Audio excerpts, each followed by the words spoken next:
How are you today, Branden? I'm doing all right. It's a long day, but happy to be here. I appreciate you taking some time, and hopefully we'll find something fresh in our conversation today Okay, that you've never thought about. So can you tell me about your relationship and history with Octavia Butler? Sure, yeah. I've been reading Octavia Butler since I started reading, actually. I was a super fan. I was really into Ray Bradbury growing up, and I had a babysitter who said to me, I think you might like this woman, Octavia Butler, and she brought me these books, and it was actually this book called Wild Seed as part of the Patternist books.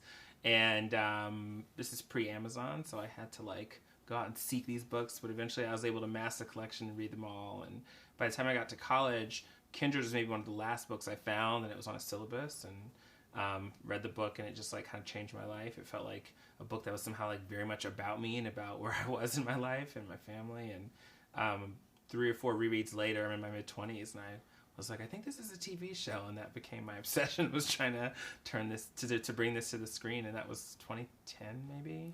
Yeah, and here we are 12 years later, and it's on the screen. That's insane. Well, your background is much more in, playwriting and all that. So why a TV show for this one? I don't know, man. I love TV. At the time this was like the golden age, right? So I was watching Breaking Bad in real time. I was watching Mad Men in real time, and there was this sense that there was something happening in the form. And I knew a lot of playwrights who were kind of jumping ship, honestly. Great writers like Jason Grote, Sheila Callahan, who started out as New York playwrights and who I really admired as playwrights. And so I suddenly was like, maybe this is a thing. I don't know.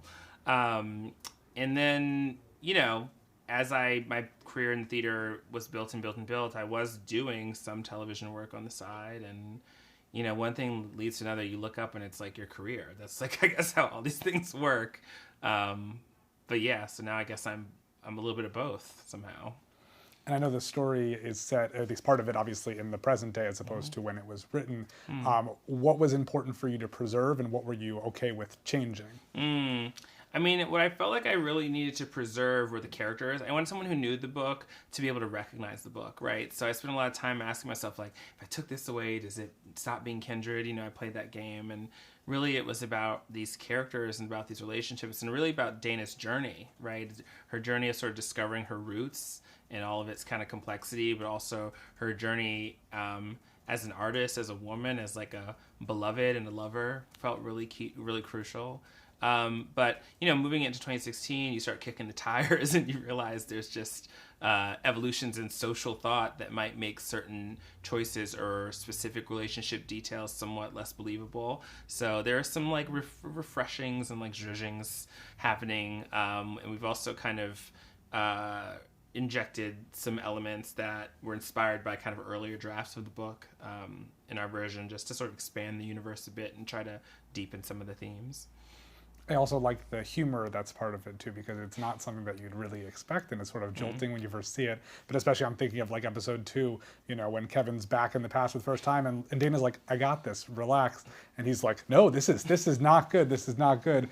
How do you, keep a balance where still preserving some sort of, drama and seriousness and respect? Yeah, I think what it is just, I think a lot of the humor in this comes out of a rational mind grappling with an absurd situation, and I feel like he's not interacting in a way that I wouldn't necessarily react. And ideally, if you kind of really sink those things in human psychology, yes, they're funny because they're true, they're funny because they're familiar, or you recognize them. And I'd rather live there than something kind of there's not a lot of pratfalling happening in this show, you know what I mean? But yeah, but it's a texture of the world, it's a texture of life. And yes, there's a version of this show where they all go back in the past and everyone's just freaked out and sad and shivering and crapping their pants. But I actually think if this happened to any of us, it'd be a far weirder and more interesting and possibly funny experience than we would let ourselves believe right now.